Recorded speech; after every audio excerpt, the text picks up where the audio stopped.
Okay, we're back to another extract batch. Kind of an unexpected one. I wasn't really planning on doing another one or ordering another kit, but what I got here is, I don't know if I could say this right, but Modelo De Mayo.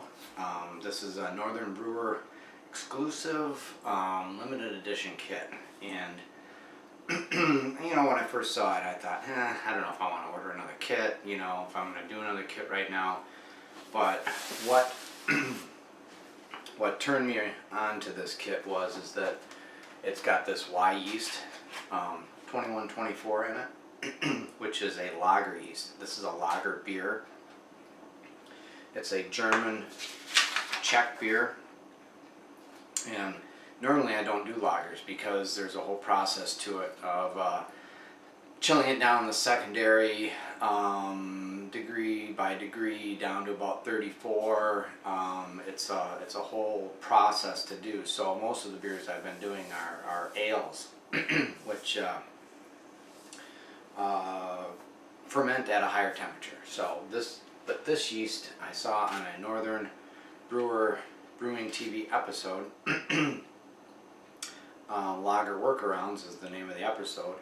Is this lager yeast works very well at ale temperatures. So that's what kind of decided for me, you know, I want to try this kit. You know, if this is a lager, it's coming with this yeast and this only type of yeast that they're putting with this kit, let's try it.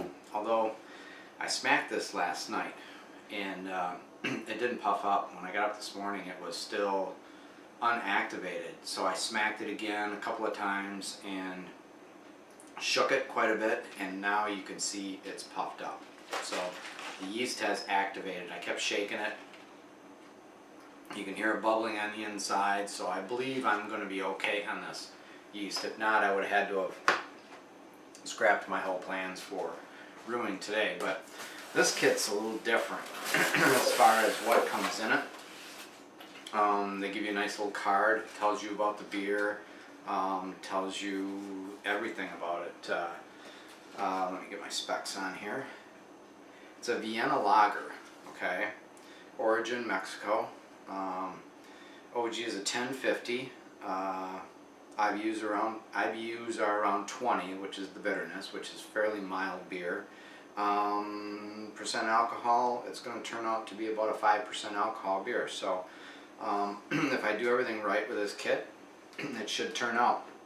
And so far I've had success with all the other kits that I've done, so hopefully this will be the same. But they only made 750 of these, so, but I won't read the whole card, but it does say some very nice things about it. Anyways, it should be a fairly light in color beer too, with a 12 SRM. So it should be a fairly light colored beer. But it's a lager, so this will be my first lager that I'm doing. And heating some water on the stove right now, trying to get it up to my steeping grain temperature. And I'll see where I'm at right now. About 140, 150.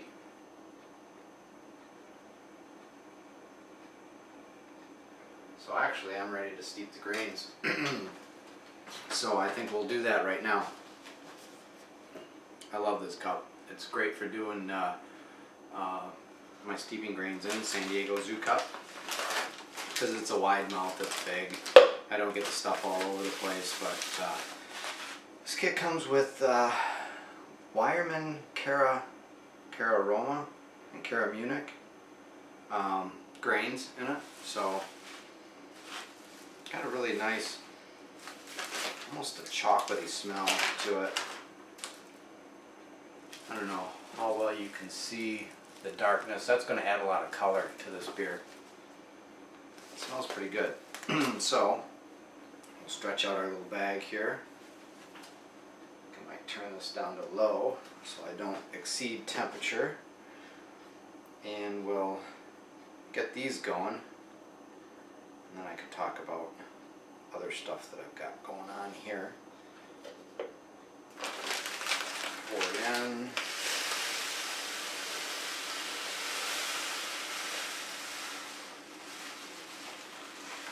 Looks like roughly about, according to the directions, it's less than a pound of grains, but it almost looks like a full pound.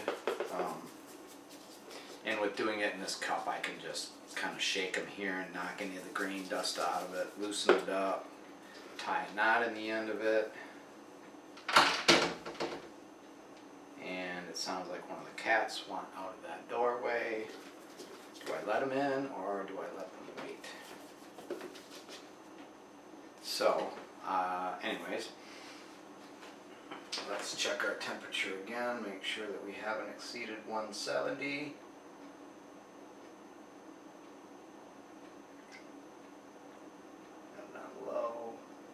As long as I stay in the 150 range, I'll probably steep these for about 25 minutes. Yeah, I'm at about 156. So, here we go. Just like I said before, just a tea bag effect. Just kind of bounce it around in there a little bit. And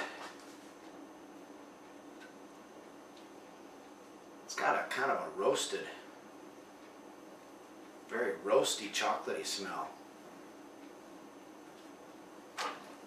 Okay, tie off the end. Just gonna loop it around. I'll let them sit. Timer. 25. Okay. Yeah, this gave this a very dark color, so I don't know. On that SRM scale, of course, once I add extra water to this, because this is only 2.5 gallons of water, it's probably going to lighten it up some. So yeah, we're at about 158. We'll let that set for 20 minutes in there. I'll put the lid on it. We'll check it again. The other thing with this kit too is that most of my other kits all came with liquid malt extract. This is the first kit that comes with all dry. 5 pounds of this is sparkling amber. There's 2 1-pound packages, and then a big 3-pounder that is going into this. So that's going to be a little interesting kick. I don't have to do a hot water bath on a half-gallon jug over in the sink. So those will go in. Once the steeping grains are done here, we will bring this up to a boil, get a nice rolling boil going. We'll add all this dry malt to it, get it stirred in really good, remove it from the heat while I'm stirring it in, get the heat back on it after it's all in and stirred up good, bring it back up to a boil. And then we'll add these German pearl hops, which I used in this beer here. This is that Strange Brew 32 or German American Amber, I called it once. It's kind of like a German alt beer, similar when I've looked up ingredients to that style. But because it took on so many different color variations over its time, I'm just calling it Strange Brew 32. It's a clone of this beer here, actually, Copper Harbor from Midland Brewing Company. So I tried to clone it anyway. We're going to pour a sample here and kind of do a taste test side by side. I don't think I hit the mark, other than possibly color. And this is a young beer yet. It's still got time to age, so I may have to do another tasting. But anyways, German Pearl hops just looks like a 1 ounce bag for 60 minutes, and that's it. So like I said, it's not going to be a very strong hoppy beer. And then at the end of the boil, or at the time that I actually dump these in, it calls for a, what is this, 1 pound bag of corn sugar. So that's going to add a bit of sweetness to it. So anyways, I've never done that before either, so we'll see how that goes. But I'm probably going to ferment this once I pitch this yeast. I'm probably going to ferment this at my ambient basement temperature, which right now is about 54 degrees. Week or two ago, when it was still fairly cold outside, it was down to 50. All winter long, my basement only really reaches 50 degrees, which is actually good for a lager. But I can't really do that secondary, lowering that temp down to the 34 degree by degree. I mean, I could probably set something up, but I've just not tried that yet. So what I'm going to do with this is it's calling for a 3 to 4 week primary. It's not calling for a secondary, so I think I'm just going to pour it into my primary fermenter, let it set in the basement for about 4 weeks.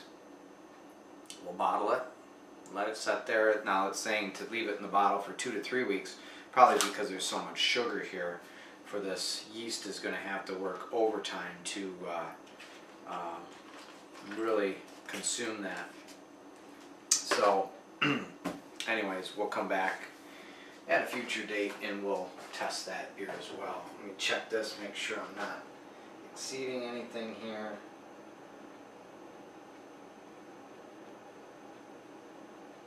It's really dark, really dark color.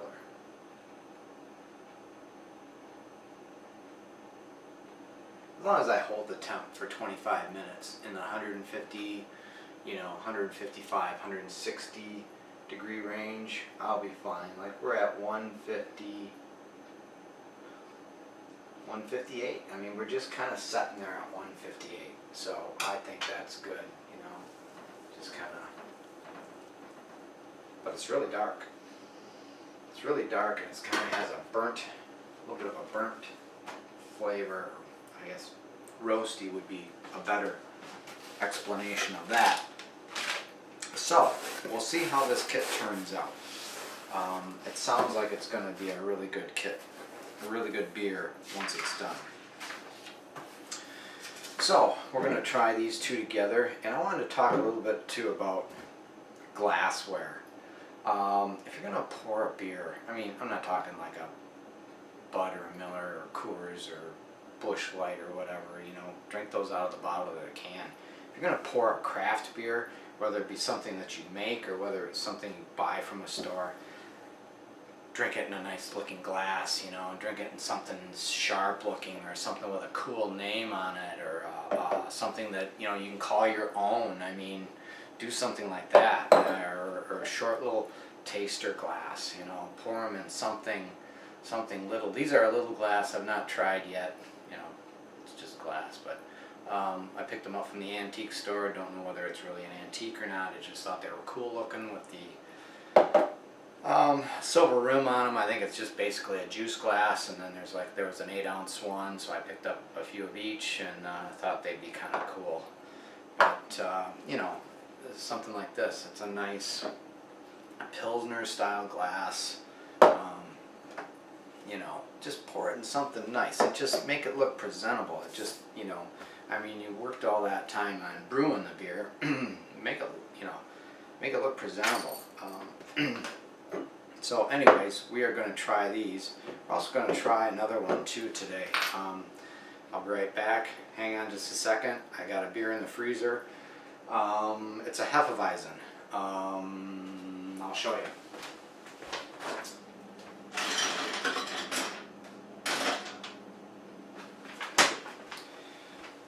This was the last batch I brewed. No, actually it wasn't. It was the batch before the last batch. Last week I had a date with a Irish blonde, so that batch got brewed last Saturday. This was 2 weeks ago, or actually 3 weeks ago, because it's only been in the bottle for a week, and I always end up with a partial bottle. So it's 8 days old. Really not old enough to be carved to drink yet, but I always get a partial bottle, this one being 2/3 of a bottle, and the partial bottles always seem to carb faster. So hey, let's experiment. Let's open it up, see if it's got any foam, see what it tastes like. Let's do that one first. Oh, and it's got a lot of foam to it, or a lot of fizz. So that sounded pretty good. I wasn't expecting that much. That might tell me that the rest of them might be ready to drink early, which is always good. Early is always good. So let's pour this. And this one they say to swirl up and get all the yeast out of the bottom. You know, most of these beers say leave the yeast in the bottom. You don't want to drink it. Not going to hurt you if you do. But this one has a special Hefeweizen yeast, and it actually gives a banana clove type flavor, and they say you want to drink this. So got a little bit left in the bottom. We're going to swirl that up and pour it in, but it didn't really foam up that much. It's meant to be cloudy. It's not meant to be clear.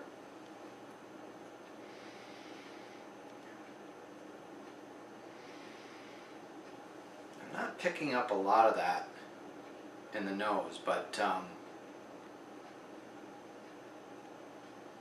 we'll see. You'd think this thing would work better for as large as it is, but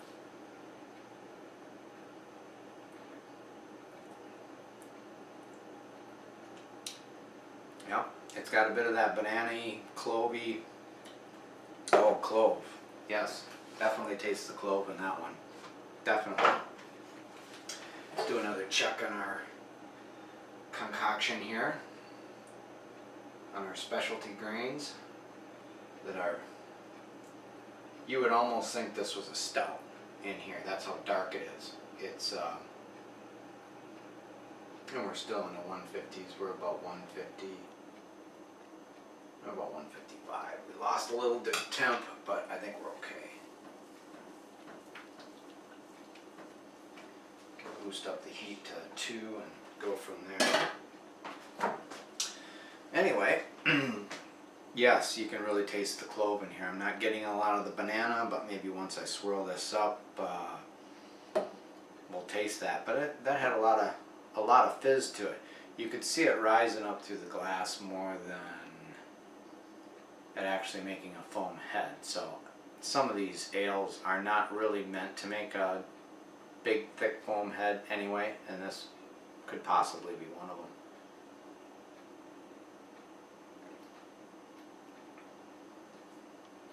Definitely has that clove flavor. Definitely has that clove flavor. So let's swirl this up. Let's get that yeast in there. Let's see. Oh yeah, she poured in real well. Now she's got some foam to her. Did I get it all? I got it all. Got it all. Now she's got some foam to her. Nice, nice yellowish, not real white. Almost a light caramely colored foam. It's kind of good. And this, you know, being so young, may not have that banana flavor. May not come through until later on. I don't know.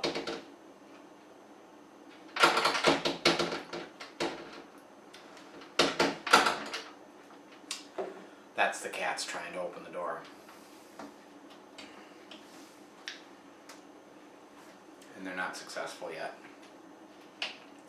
I'm picking up a lot more clove than banana, but this is a good beer. This is going to be a really good beer.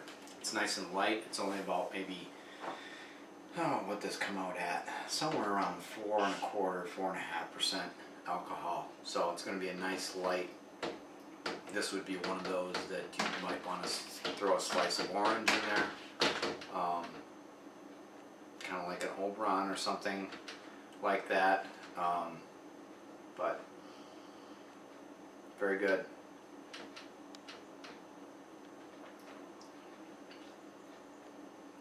Yeah, the clove is hitting me more than anything in this beer.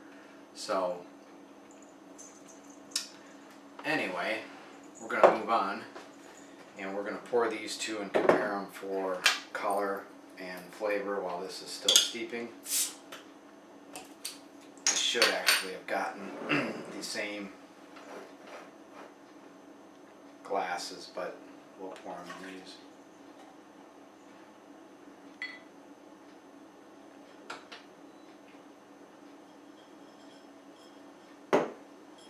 mine won't have nearly as much foam as that one.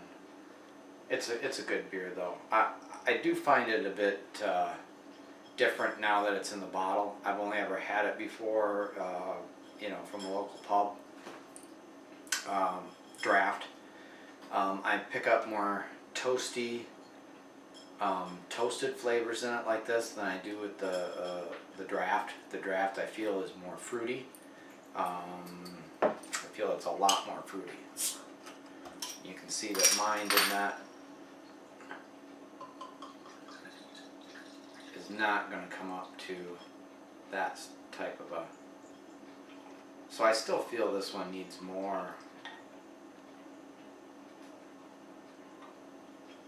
time, in the bottle, and you can see that the clarity of the commercial craft beer compared to mine. Color, mine's a little bit darker. Maybe that's because of the cloudiness. I don't know, but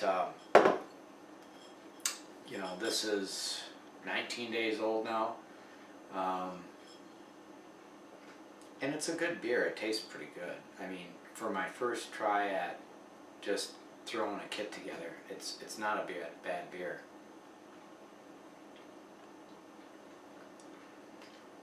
And this had German Pearl hops in it as well. What's going into this one? So, that one doesn't have as much bite.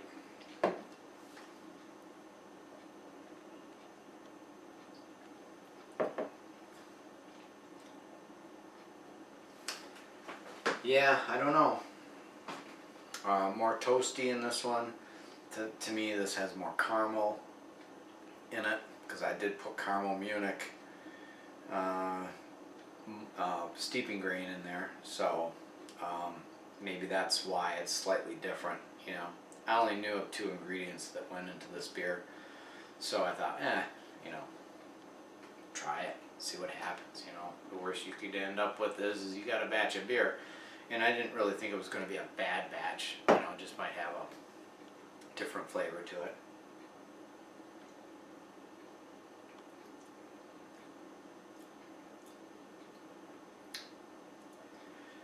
This one you can taste definitely the hops. Haven't smoothed out yet. I think another week or so they'll smooth out better. I'm starting to get a bit of that toastiness, if that's a word, in this beer. Actually, this one here tastes very similar to, in the bottle now, to Fat Tire. Not as strong on the toasty, bready flavor. It's a very bready beer. Has that bready flavor to it. So let's make sure that we're still holding temp. We got 9 minutes left to go before I can bring this up to a boil. And we're just past 150. We're still hanging at 156. So I can probably boost this just slightly. Maybe for the last half, maybe touch the 160 mark. Right around in there. Anyway, so there you have it. Hefeweizen. Very surprised at how much foam it has. It has that nice caramel color. Butterscotch looking color. This beer actually had a butterscotch look to it, and I wanted more red in it. That's why I added the caramel 80 to it when I brewed it. But it changes colors all the time. I don't know why. It changed colors in the carboy over time. It's different almost every time I pour it in a glass. That's why I'm calling it Strange Brew 32.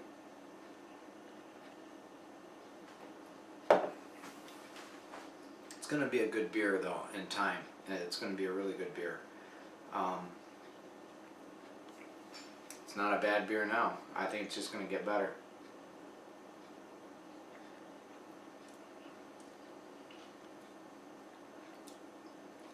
Definitely more bready and less hop, but you know, it's a commercial craft beer, so they, you know, and it's all grain too. You know, they do theirs with all grain. Mine's just an extract, so the bready flavor is going to come out a lot more in an all grain version. But anyway, you know, again, pour your beer in a nice little tasting glass. You know, one didn't quite fill up enough, but pour it in a nice little tasting glass and make it look presentable.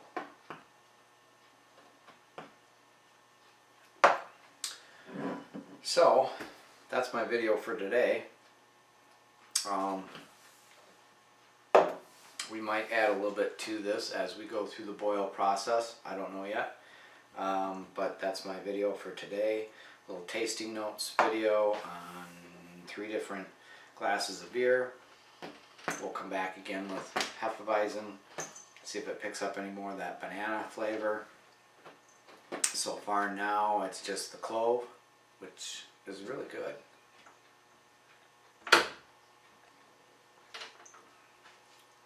Very good.